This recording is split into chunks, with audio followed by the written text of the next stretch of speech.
Donc, pour commencer, Abderrahim, je vais te laisser te présenter pour ceux qui ne te connaissent pas. Très bien. Alors bonjour à tous.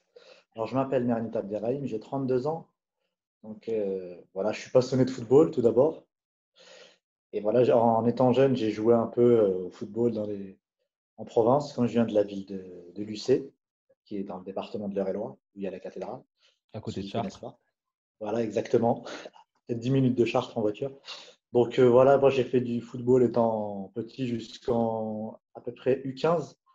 Donc après, je me suis dit que moi, j'étais pas un amateur, je voulais pas devenir une superstar de football parce que j'étais concentré plus vers les études. J'avais déjà mon objectif de devenir, de travailler dans tout ce qui est analyse financière, dans les finances. Donc voilà, comme j'étais vraiment un passionné aussi de mathématiques étant plus jeune, donc je me suis dit pourquoi pas progresser dans un métier où il y a de la finance, où il y a des chiffres. C'est ce que j'aime le plus. Donc voilà, j'ai fait un bac ES option maths. Après, je me suis orienté vers des études de finance donc, pour mêler à la fois les maths et l'économie. Donc, j'ai fait un master monnaie, banque et marché financier à l'université de Créteil. Et ensuite, j'ai travaillé 5 ans en tant qu'analyste risque et fraude. Donc, qu'est-ce que c'est un analyste risque et fraude? C'est une personne qui doit détecter les fraudes à la carte bancaire en ligne, dans différents réseaux, pour différents employeurs comme SFR, Sarenza, Zalando, Cdiscount. Après, j'ai fait ça pendant 5 ans. Après, j'ai fait une réorientation. Je me suis orienté en 2017 dans la gestion de paye. Donc, c'est tout ce qui est l'établissement des contrats de travail, des charges sociales pour les entreprises, des bulletins de salaire, tout ce qui est affiliation à la mutuelle, à la prévoyance pour les différents salariés. Donc, ça fait 3 ans que je fais ce métier-là pour un cabinet comptable international dans la région parisienne. Donc, voilà, c'est un métier qui m'aide beaucoup dans mon métier d'agent de joueur parce que, voilà, il faut savoir que les joueurs sont d'abord peut-être certes ce sont des sportifs de haut niveau, voilà, ils sont régis par le droit du sport et le droit des contrats, mais ils sont aussi régis par le droit du travail parce qu'ils sont avant tout des salariés de club. Donc comme ils sont salariés de club, en fait, c'est le droit du travail qui s'applique. Même si le droit du sport traite un peu ces questions-là, il faut qu'on prend aussi les règles de droit du travail qui doivent s'appliquer aussi. Par exemple, ils n'ont pas les mêmes congés qu'un salarié classique. L'entraîneur professionnel n'a pas les mêmes salariés qu'un employé classique. D'accord. Du coup, ma première question, c'est comment devient-on agent de joueur, Abderrahim? Alors, comment on devient un agent de joueur? C'est une bonne question. Après, pour moi, comment on devient un agent de joueur, c'est que déjà, il faut être avant tout un passionné de football. Parce qu'aujourd'hui, j'ai l'impression on veut plus être agent de joueur par rapport à l'argent, par rapport à certains agents qui gagnent des grosses commissions. Sans les citer, il y aura Rayola, Mendes, ça c'est des gros agents. Mais avant tout, il faut être passionné. Parce que dans ce métier-là, si on pense que dès le départ, on va gagner beaucoup d'argent, c'est une grosse erreur. Au début de la première année ou les 2 premières années, on sort plus d'argent qu'on en fait rentrer. Parce que voilà, il y a la confiance, les gens ne nous connaissent pas, on débarque dans un monde où déjà les places sont faites, donc on vient bousculer un peu les codes, bousculer les personnes, bousculer les clubs, bousculer les habitudes, parce que chacun a son approche. Il y en a, ils ont des approches plus tranquilles via le message, il y en a, ils ont des approches plus agressives, parce que voilà, ils ont été commerciaux à l'avant et ils ont une fibre qui dit, voilà, il faut que c'est plus de l'attaque et plus comment on appelle ça, de l'abattage en fait, appeler les clubs en permanence. Ils ont plus cette technique-là. Donc, chacun a sa manière de faire. Après, moi, je pense que je suis plus vu mon caractère, j'ai plus une approche professionnelle, une approche, voilà, pas directe, frontale, mais voilà, petit à petit, passer par plusieurs interlocuteurs et après arriver à l'interlocuteur principal. C'est comme ça que j'ai constitué mon réseau, en étant tout seul, en faisant un fichier Excel avec les différentes ligues, Ligue 1 jusqu'à la Nationale 3. Et j'ai réussi aujourd'hui à accumuler plus de 150 contacts. Donc, j'ai fait ça tout seul, j'ai réussi voilà, j'ai appelé comme tout le monde, j'ai fait du phoning, ce qu'on appelle du phoning. Donc, j'ai vraiment fait ça des journées entières. Vous vous rendez pas compte le travail que c'est. Et au final, j'ai tout ça et on se dit les interlocuteurs, les auditeurs vont se dire, mais il a 150 contacts, il devrait avoir proportionnellement 150 joueurs. Alors, okay, non. L'équation mathématique, je suis un mathématicien, elle n'est pas comme ça. Elle se fait pas aussi facilement. C'est pas aussi facile que ça et aussi intuitif que ça. C'est pour ça que avant d'être un agent, on est déjà une personne avec des qualités humaines, avec un parcours, parce que le parcours aussi, ça nous aide. Avoir fait de la relation client avant, traiter avec des grosses entreprises, j'étais au siège de Galeries Lafayette, d'SFR, j'ai plus parlé avec ces gens-là, j'ai parlé avec des directeurs commerciaux qui avaient peut-être le double de mon âge à l'époque. Et ça m'a appris des choses, ils m'ont appris des choses, ces gens-là. Et aujourd'hui, j'utilise cette rigueur client, cette rigueur, ce savoir-faire, ce professionnalisme, il faut le réutiliser comme ça. C'est comme ça que, entre guillemets, on peut devenir un bon agent de joueur. On le, un agent de joueur, ça s'apprend avec le temps. Tous les jours, j'apprends des nouvelles choses, que ce soit sur les règles juridiques, sur la manière de faire, sur mon réseau qui s'agrandit. Tous les jours, j'en apprends. Et j'apprends avec des gens peut-être qui sont plus jeunes que moi, à travers mes joueurs, à travers mes joueuses, ils m'apprennent des choses, des fois. Et moi, je ne suis pas orgueilleux. Au contraire, il n'y a pas de problème. Je leur apprends des choses, ils m'apprennent des choses. Et tous les deux, on monte ensemble. Et c'est comme ça, la plus grande fierté, c'est pas d'arriver à avoir de s'occuper d'un joueur qui est déjà en Ligue 1, c'est de prendre un joueur qui était au centre de formation et de le ramener au plus haut niveau. Par exemple, quelqu'un qui a été en National 3, de le ramener dans le monde professionnel, c'est-à-dire soit en N1, Ligue 2 ou Ligue 1. Ça serait une belle récompense. Justement, quand je t'ai posé la question, comment devient-on agent de joueur, je voulais savoir aussi, est-ce que tu as fait une formation? Est-ce que tu as eu un, je sais pas, tu as eu un complément avec je crois qu'il y a un organisme de formation, mais est-ce que tu as participé à ce Oui, genre j'ai de… participé Ouais. à une formation qui s'appelle le AJF, qui Mhm. est située à Neuilly-sur-Seine. Donc, c'est une formation qui est assez complète avec très différents droits. Droit du travail, que je connaissais déjà un peu. Droit des contrats, j'en avais déjà fait à l'université. Droit fiscal, que j'avais jamais traité. Droit des assurances, droit des associations. Droit du sport, ça c'est le plus important, parce que c'est toutes les règles qui sont régies dedans, le dopage, la conciliation avec le CNOSF, c'est des parties qui sont vraiment importantes. C'est des parties auxquelles on peut rencontrer. Demain, si j'ai un de mes joueurs qui a un litige avec son club, qu'est-ce qu'on fait? Il faut poser la question à son agent. Bah, on fait une conciliation avec le club, c'est la première étape. Si on n'arrive pas à se mettre d'accord, on va au CNOSF et c'est là que la phase de conciliation elle commence. Après, si on n'est pas d'accord, on va au tribunal administratif jusqu'à l'étape finale qui est le tribunal arbitral du sport qui s'appelle le TAS. TAS. Donc c'est vraiment ça je pense qu'il faut faire une formation juridique. Déjà, si on a des acquis juridiques, c'est déjà une bonne chose. Si on a un peu de relation client, si on sait bien s'exprimer, si on sait bien parler, je pense qu'on peut devenir un excellent agent de joueur. Après, on peut avoir tout ce que vous voulez, mais le nerf de la guerre dans ce métier-là, c'est le réseau. Sans le réseau, on peut rien faire. On peut avoir les meilleurs joueurs du monde, hein. Si on n'a pas les réseaux ou les portes d'entrée dans les clubs, on n'a rien en fait. Les joueurs, ils vont rester là. Ils vont stagner en fait. C'est ça le danger.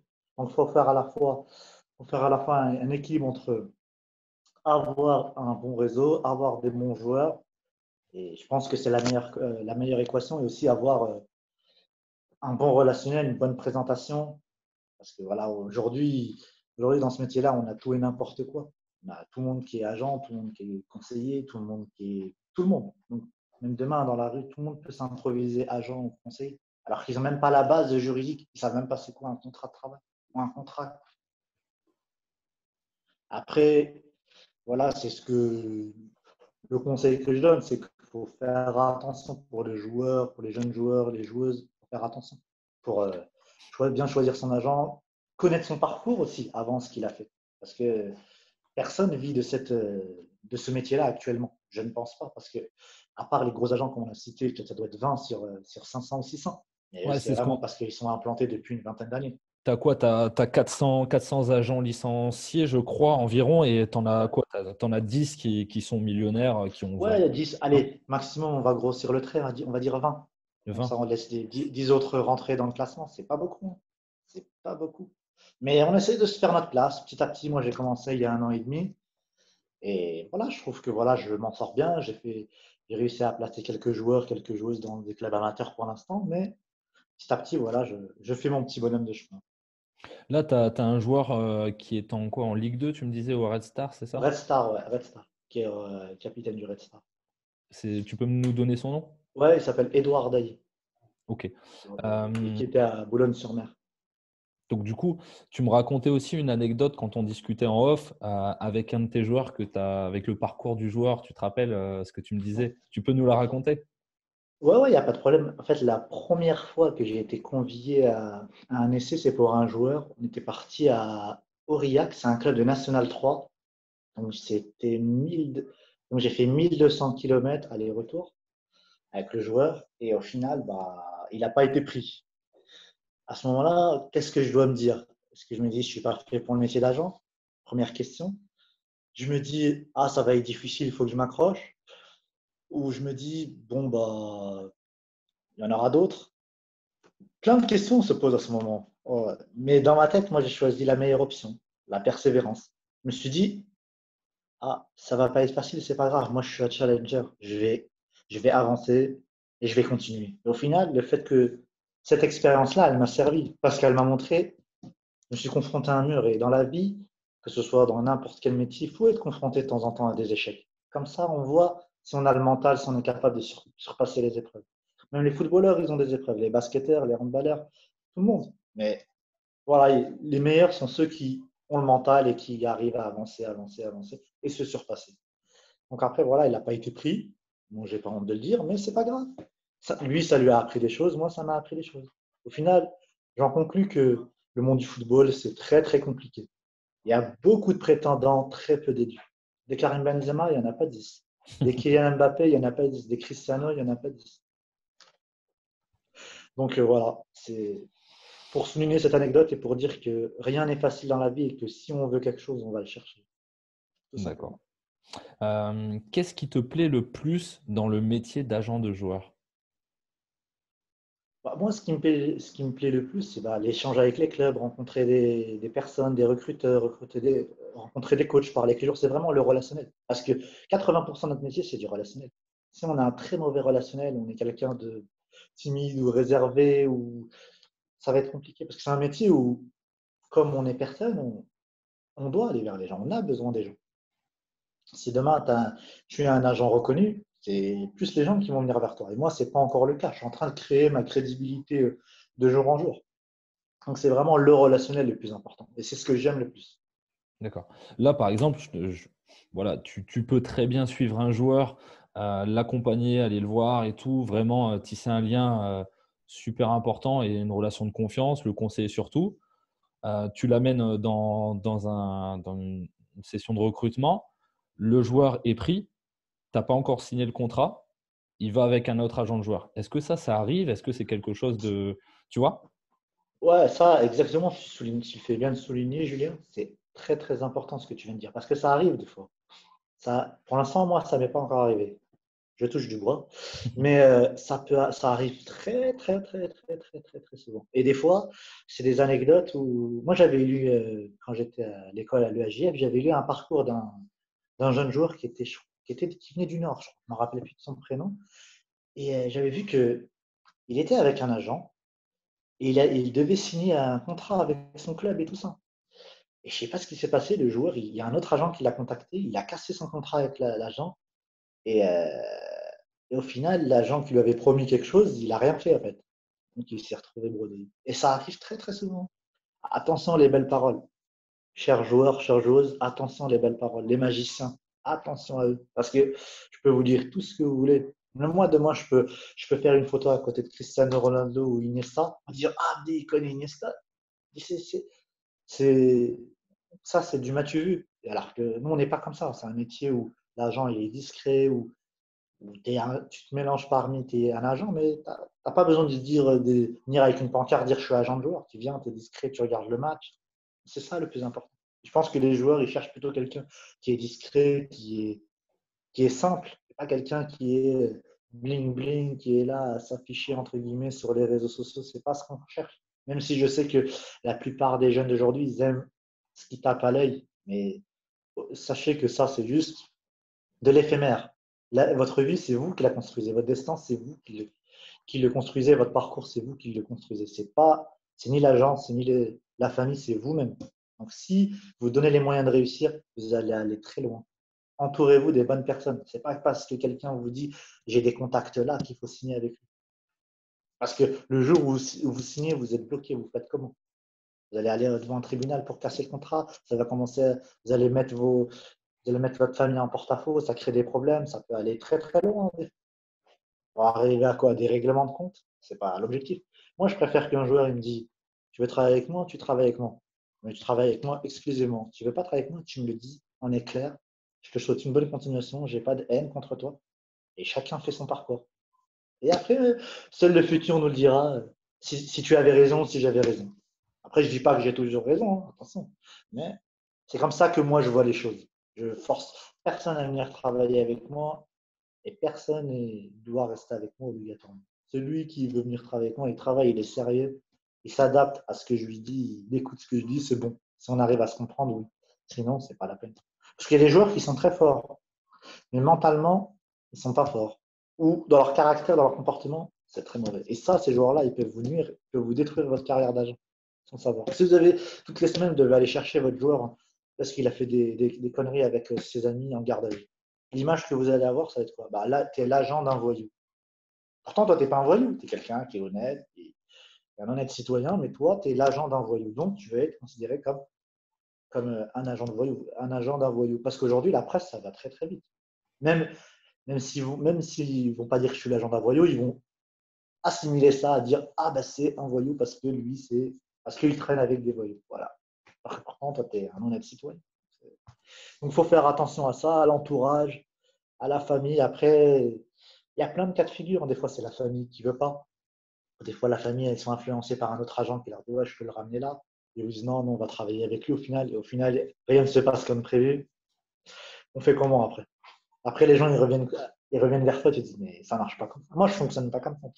On va pas reprendre quelqu'un parce qu'il a choisi un tel, bah, tu as choisi un tel, salut. Pas... Moi, j'avance, je ne peux pas faire en fonction d'un joueur. J'ai aucune garantie qu'il signe pro, j'ai aucune garantie.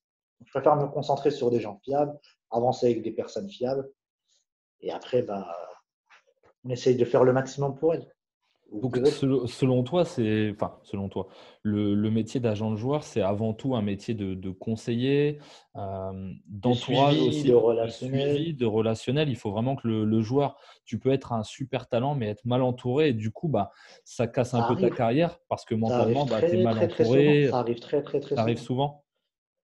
Ça arrive souvent dans le sens où, comme la plupart des footballeurs, ils viennent un peu d'un milieu, bah, on va dire un milieu hostile, mais ils viennent de quartiers un peu. Bah, ils sont issus de classe moyenne, donc ils vivent comme ils peuvent, quoi. Donc c'est un peu compliqué. Et là, du jour au lendemain, ils sont exposés à la lumière ou des fois, ils sont conseillés par des personnes qui ne leur donnent pas forcément des bons conseils. Et après, bah, ils le regrettent. Et des fois, quand le train il passe une fois. Rare où il passe deux fois. Donc quand il passe une fois, tu as raté le train. Il y en a plein comme ça. Ils arrivent, ils font des centres de formation, U17, U19. En U19, ils ne sont pas gardés. Qu'est-ce qu'ils font? Bah, ils reviennent où ils étaient, à la cité ou dans leur quartier, mais ils font rien. Ils sont là Abderrahim, dehors. au niveau des agents en région, donc là on parlait de la région parisienne et c'est vrai que la région parisienne, on pense à Mbappé qui est de Bondy et plein d'autres joueurs qui sont sortis de la région parisienne. Toi, tu peux me donner un petit peu certains clubs qui sont vraiment le vivier pour les recruteurs et les agents de joueurs? Alors, il y en a beaucoup. Il y a Montfermeil, il y a l'AS Meudon, Boulogne-Billancourt. Ces clubs-là, si vous regardez un peu, vous verrez que dans le passé, il y a Atem Ben Arfa, par exemple, il vient de Montrouge, d'Embaba. ACBB, il y avait Alain Saint-Maximin. Il y en a plein qui viennent de ces clubs. Là, j'y ai de Drancy, il y en a plein qui viennent de là-bas. À l'AS Bondy, il y avait Mbappé, il connaît. Il y en a plein qui viennent de la région parisienne. C'est vraiment qui, des clubs professionnels, ils viennent chercher ils viennent chercher les joueurs là-bas, dès le plus jeune âge, Et entre justement, d'accord. à partir de quel âge tu peux avoir un agent de joueur? À partir de quel âge légalement en France? Après, il n'y a pas de règle légale. C'est par rapport au commissionnement. C'est qu'à partir du moment où le joueur il est majeur, il peut signer lui-même son contrat. Mais quand il est mineur, faut que obligatoirement, tu passes par les parents. Parce que la signature d'un mineur, elle est nulle. En droit, dans le droit classique, elle est nulle. Pas, un joueur de 14 ans, il ne peut pas signer un contrat. Oui. C'est ses parents qui signent. Alors, peut-être que lui, il peut signer, mais s'il n'y a pas l'autorisation du responsable légal, le contrat, il est caduque. Même si le contrat, il est fait par n'importe quel agent, le contrat, il est caduque. Donc à partir de, par exemple, à 9 ans, tu peux très bien avoir un agent de joueur qui va te conseiller. Après, je vois pas l'intérêt d'avoir un agent à 9 ans. Je vois pas trop l'intérêt. Il est trop jeune. À la rigueur, c'est quand il est en U15, U16. Là, parce que voilà, c'est à partir du moment où il peut rentrer en centre de formation, U14, U15, U16. Là, c'est bien d'avoir un agent parce que voilà, il va être dans un cadre pro. Il va changer de vie, entre guillemets. Parce qu'un petit qui est à l'école avec ses parents, qui voit ses parents tous les jours, du jour au lendemain, il est plus avec ses parents. C'est un bouleversement pour certains. Mhm. D'accord. Il y en a plein qui le racontent. Quand ils étaient en centre de formation, c'était pas facile, hein. Griezmann, pouvait regarder l'histoire de Griezmann quand il était en centre de formation à la Real Sociedad, où il est tout seul, il pleure et c'est difficile. Il n'y a personne, il est loin de sa famille qui a je ne sais pas combien de kilomètres. Pour les fêtes, c'est compliqué. Donc il y a beaucoup de paramètres à prendre en compte. C'est bien d'aller au centre, mais tout se passe dans la tête. 50% d'un footballeur, c'est le mental. Et 50%, c'est le talent. Donc, si tu enlèves une de ces deux composantes-là, tu n'as que 50%. Et à 50%, on ne peut pas réussir. Faut avoir les deux au maximum. Comme ça, tu es sûr de pouvoir, pas réussir, mais au moins te donner les chances. Parce que D'accord. Mhm. moi, je dis, j'ai vu la dernière fois un article qui disait 1 sur 20 000 joueurs, jeunes joueurs devient professionnel. 1 sur 20 000. Le ratio est faible. Très, très faible. Pourtant, il y en a qui sont bons, mais il y a le mental qui ne va pas aller, ou ils vont se blesser, ou il va arrêter lui-même le football. Il y a plein de paramètres, hein. Il y a beaucoup de raisons qu'on peut citer pour dire ouais, il arrête le foot parce que c'est comme ça, parce qu'il ne veut plus, parce que, bah, ou soit parce qu'il s'est fait éjecter du centre de formation, et ça arrive très souvent parce que voilà, soit ils ont fait le mur, soit ils ont eu trois avertissements, et au bout du troisième, bah, c'est la goutte d'eau qui a fait déborder le vase, et bah, c'est dehors, hein. Il y en a plein qui passent par là, malheureusement. Et après, qu'est-ce qu'ils font? Bah, c'est compliqué. Donc, faut quand même, je conseillerais aux jeunes joueurs, ceux qui veulent devenir footballeur ou footballeuse, il faut se sécuriser d'abord. Il faut aller à l'école, bien travailler, parce que si ça ne marche pas, le football, qu'est-ce que vous allez faire de votre vie? Ça, c'est vous qui le savez. Ça, c'est un point d'interrogation. Je vous laisse la question en suspens. Euh, du coup, qu'est-ce que tu détestes le plus dans le métier d'agent de joueur? Après, c'est pas dire détester, mais le plus difficile, c'est il n'y a pas vraiment quelque chose qu'on doit détester dans ce métier-là, parce que pas dire que c'est le métier idéal, mais c'est un métier où tous les jours, tu ne fais pas la même chose. Tu ne parles pas aux mêmes interlocuteurs. Tu ne vas pas parler tu parles avec des centres de formation, tu parles avec des joueurs de N3, N2, N1, Ligue 2 ou des clubs étrangers. Donc, il n'y a pas vraiment de choses qu'on déteste, mais je pense que ce qui est la partie, je pense que les agents doivent détester le plus ou le moins aimer, on va dire, je pense que c'est la partie juridique. La partie juridique, elle est tellement complexe. C'est pour ça que des fois, on, les agents s'entourent aussi d'avocats mandataires sportifs parce que eux, ils sont vraiment calés. C'est leur métier de faire du juridique toute la journée. Un agent, faire du juridique toute la journée, c'est pas son métier. Donc, c'est pour ça qu'on s'entoure avec des avocats mandataires et eux, ils sont plus à même de gérer cette partie-là. Toi, c'est le cas, tu as accompagné. Oui, oui, après, j'en côtoie des avocats mandataires comme Sam Zerwali qui est professeur spécialisé en droit du sport. Donc, lui, c'est vraiment une bonne référence, qui a été mon professeur aussi à l'EAJF. Franchement, que je recommande beaucoup. Donc, franchement, si quand j'ai des questions vraiment juridiques, bah, c'est lui que je contacte. Principalement à dire à 90%, à 2000%. Euh, c'est quoi une journée type d'agent de joueur pendant le mercato? Ah, c'est beaucoup de problèmes, hein.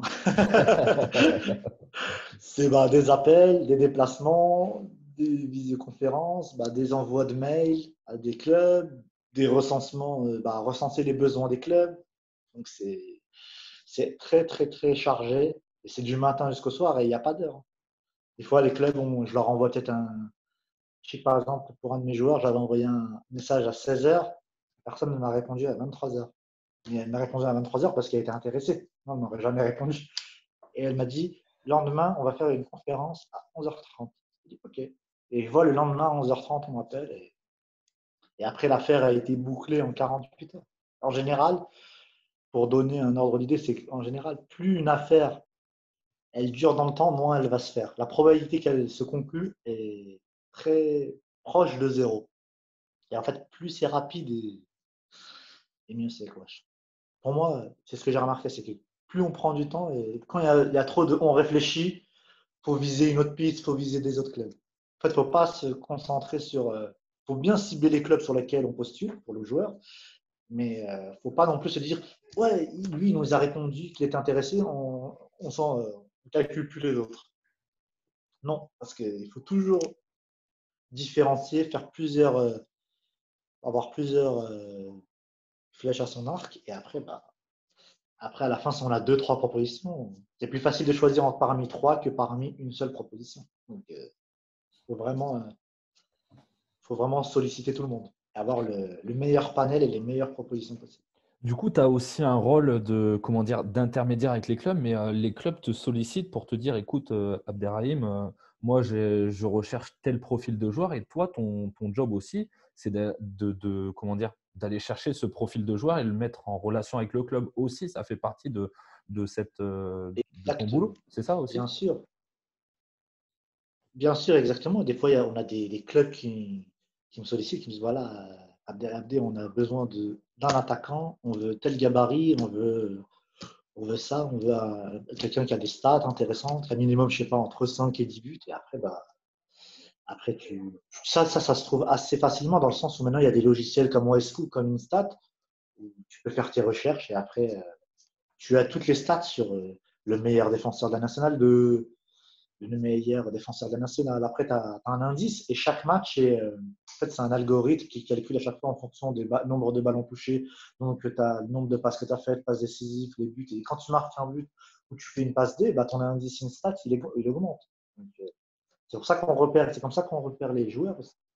Des fois, il y a des clubs, ils disent, ils ont cette plateforme-là, ils disent voilà, je veux un défenseur central qui a marqué 3 buts, qui joue à tel niveau et qui a un indice instat autour de 200. Il va lui sortir peut-être 4-5 noms et c'est dans ces 4-5 noms qu'ils vont regarder. Ils ont un pourcentage d'actions réussies, tout ça. Parce que maintenant, aujourd'hui, on est arrivé dans ce qu'on appelle un peu du data football ou du foot data. Je ne sais pas comment on peut appeler ça. C'est que maintenant, les mathématiques, elles ont une importance vraiment croissante dans le monde du football. C'est parce que le football, c'est un sport de statistiques. Les meilleurs joueurs pro, ils sont récompensés parce qu'ils ont des buts, ils ont des passes D, ils ont, euh, ils ont des nombres de ballons touchés. Donc, c'est vraiment des statistiques qui comptent. C'est ça le plus important. Même pour un défenseur, maintenant, on voit que maintenant, on cherche des défenseurs modernes qui sont capables de faire la navette aller-retour, qui sont capables de dédoubler, de centrer, de faire des passes décisives, de même des fois de marquer. Donc, c'est vraiment ça qu'on recherche. C'est que ce soit n'importe quel poste, sauf le gardien, bien sûr, il faut qu'il y ait des statistiques, un minimum. D'accord. Faut qu'il y ait des statistiques. Il y a même des Euh, modèles mathématiques pour. Parfois, j'avais vu sur Internet, il y avait une personne qui avait parlé des mathématiques par rapport au nombre de ballons touchés lors d'un match. Et ça faisait une sorte d'équation avec un coefficient de corrélation. C'était vraiment intéressant. J'avais vu ce truc-là et ça m'a vraiment. Comme moi, je suis un peu un passionné de maths, donc ça m'a vraiment plu de voir ça. non, mais tu vois, enfin, franchement, c'est surprenant parce qu'on a toujours cette image de l'agent de joueur qui gagne des millions, qui va avoir des contacts, qui prend un joueur, qui le place au centre de formation, qui a touché sa com, et puis on ne se rend pas compte un petit peu du métier en off, quoi. Et c'est intéressant d'avoir ton retour et de savoir que la partie statistique est vachement importante sur le recrutement des clubs, quoi. Exactement. Et surtout, comme tu le soulignes bien, tu dis qu'un agent de joueur, ça gagne beaucoup d'argent d'après certaines personnes. Détrompez-vous, hein. Ça se saurait si un agent de joueur, ça gagne des millions d'euros. Tout le monde serait agent aujourd'hui, hein. Alors, au final, on n'en a pas beaucoup, hein, sur 500 agents sur 65 millions de Français. 70 millions, ça fait pas beaucoup, hein. Donc déjà ça. Et sachez que c'est un travail qui demande beaucoup d'efforts, d'attention, beaucoup de rigueur, beaucoup de sérieux. Et au final, des fois, on peut arriver jusqu'au protocole, avoir le protocole d'accord avec un club, et les joueurs, ils refusent le protocole. Donc après, c'est des mois de travail, des semaines de travail qui sont, euh, qui sont entre guillemets foutus en l'air, en fait. Donc il faut ça aussi, hein, c'est pour ça qu'un joueur ou une joueuse, quand elle refuse une offre d'un club, elle ne sait pas que c'est des journées, des semaines, des heures de travail qui ne sont Ah, pas rémunérées. après, Parce que l'agent joueur, il est payé au résultat. C'est quand il y a la signature qu'il est payé. à la com, Avant entre guillemets. ça, il n'est pas payé. tous les appels, les déplacements, tout ça. Il ne touche pas d'argent. Il sort de l'argent de sa poche et au final, il se rend compte que le joueur n'est pas sérieux ou que après, il y a des joueurs, par exemple, on va leur proposer un exemple. 3 000 euros brut, ils vont dire non, moi je veux 5 000. Entre 3 000 et 5 000, il y a un gap. À la rigueur, si tu me dis ouais, je veux 3 300 ou 3 500, on peut s'arranger. Mais là, si des fois on te dit 2 000, tu veux 4 000, c'est compliqué. Il y a des joueurs qui sont très gourmands aussi, ça, il faut le souligner. Moi, je dis que le plus important, c'est pas l'argent. Surtout quand on a 20 ans, 21 ans. C'est le projet qui compte. C'est la progression. C'est le fait que tu vas jouer, tu vas être titulaire. De faire 20 matchs dans une saison, 22 matchs, 25 matchs. C'est important d'avoir des stats pour te revendre, c'est plus facile. À la rigueur, que tu commences par gagner entre 1000 et 1500 euros, c'est pas grave. Si toi, tu veux vraiment gagner de l'argent, c'est à toi de te donner les moyens. On donne une chance, on donne de la visibilité. Par exemple, je sais que le championnat de National 2, c'est très regardé. On a bien vu l'année dernière qu'il y a beaucoup de joueurs de National 2 qui sont allés en Ligue 1, en Ligue 2, comme l'attaquant qui était à. Il était à Épinal. Jean-Philippe Crasso, il vient de Chartres, lui. Lui, il a signé à Saint-Etienne. Pourtant, il vient de National 2. Il a été formé à Lorient. Après, à Lorient, ça ne s'est pas très bien passé. Maintenant, il est à Saint-Etienne. Même s'il ne joue pas titulaire, au moins, il a signé son contrat pro. Donc, qui dit signature de contrat pro, bah, il débloque ce qu'on appelle en droit, bah, il débloque son pécule pour la fin de carrière. Donc, après, bah, à la fin de sa carrière, il touchera le montant qu'il a eu de ses années pro et de ses années en contrat fédéral. Donc, c'est ça le plus important. D'accord, d'accord. Non, mais vraiment intéressant. Dernière question. En Ligue 1, le salaire moyen d'un joueur, c'est environ 45 000 euros. C'est vraiment une fourchette, hein. Il se dit qu'un agent gagne entre 5 à 10% du salaire annuel du joueur.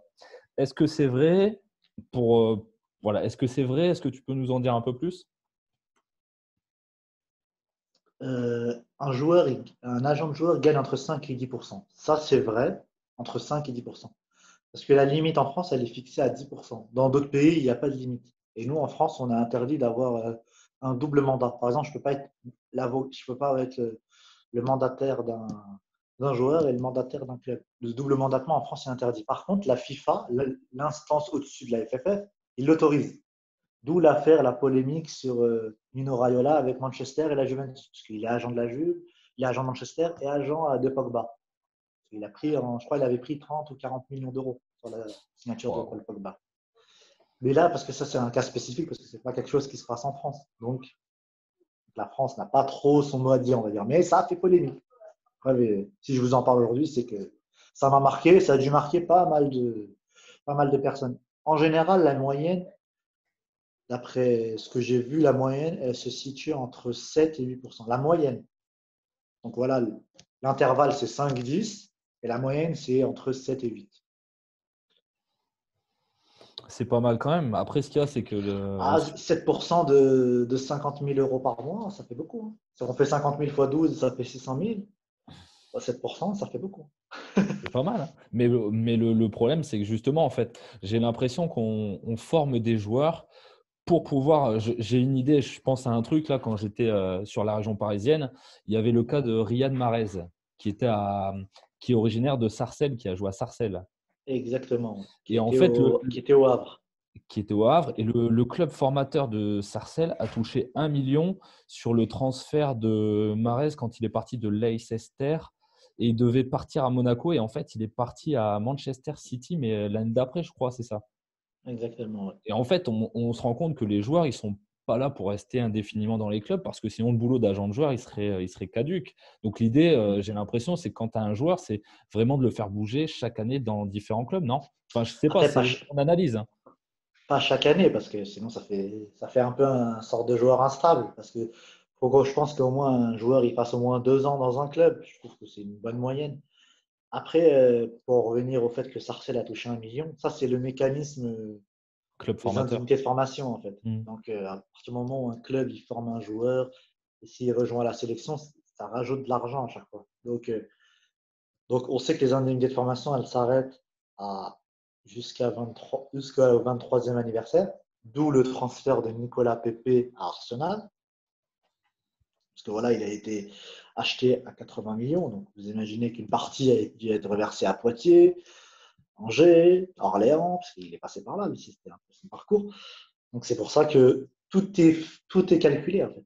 Tout est très calculé. C'est pour ça qu'il y a certains transferts où il ne faut pas s'étonner qu'il soit transféré à l'âge de ses 23 ans, parce que après, à 24 ans, il n'y a plus d'indemnité de formation. Donc voilà, ça c'est à savoir. Je sais que, je sais que pour certaines personnes, ça ne va pas leur parler. Ils vont dire, ah, ben 24 ans, d'accord. Mais pour les clubs, c'est très très important.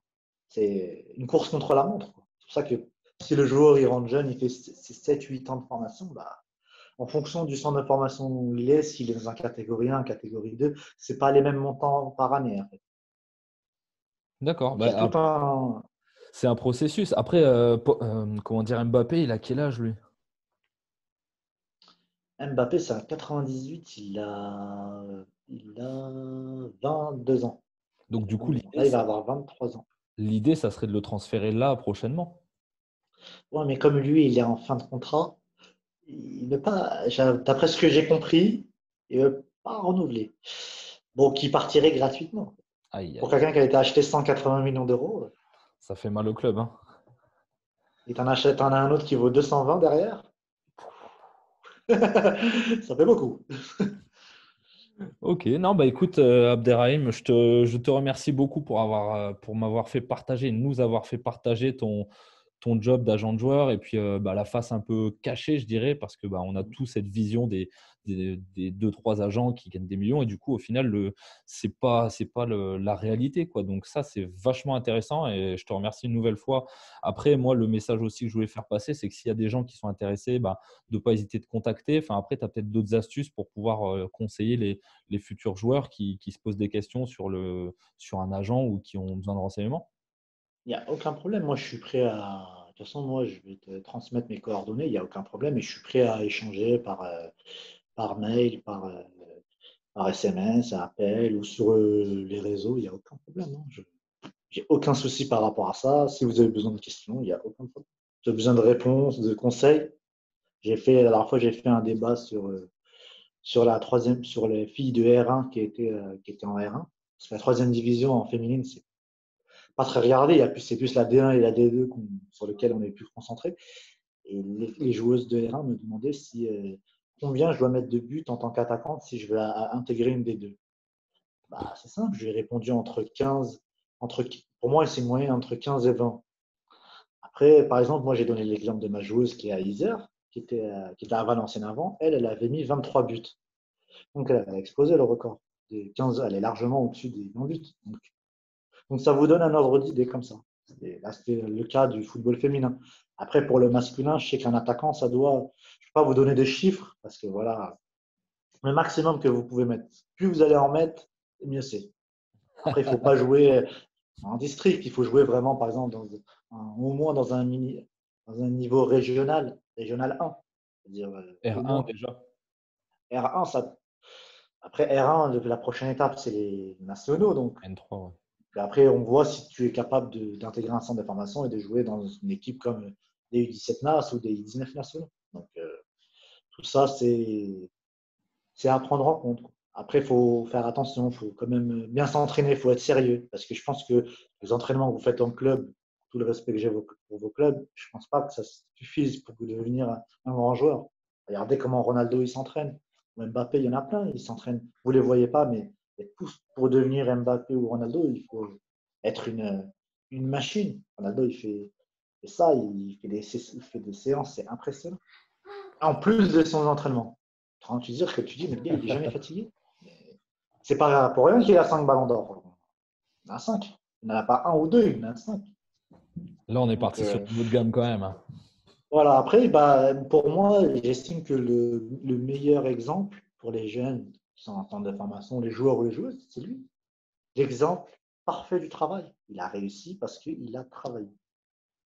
Il n'aurait pas travaillé comme. Il a du talent. Certes, il a un talent à 15 ans ou à 16 ans, il est exceptionnel. Mais s'il n'aurait pas été bien entouré, il n'aurait pas travaillé, il ne serait jamais arrivé à ce niveau. Parce qu'aujourd'hui, malheureusement, les jeunes, vous êtes bons ou très bons, mais vous stagnez. Après, dès que vous arrivez dans une division, bah, vous voyez que les gens, ils ont avancé, mais pas vous.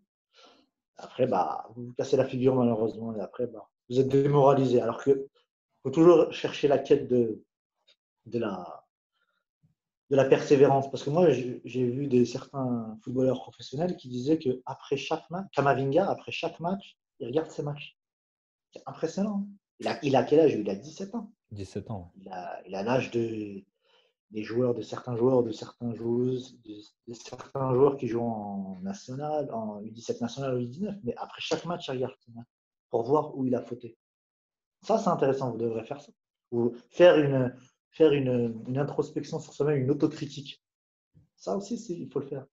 Le coach, il faut parler avec vos coachs, il faut faire la préparation physique, la préparation mentale. Ça, c'est des métiers qui vont dans le futur, qui on aura de plus en plus besoin, parce que voilà, les footballeurs, ils ont besoin de cette capacité mentale à rebondir face à un échec, même pour soi-même, pour du développement personnel, c'est très très important d'avoir des préparateurs physiques, préparateurs mentaux qui vous aident en fait.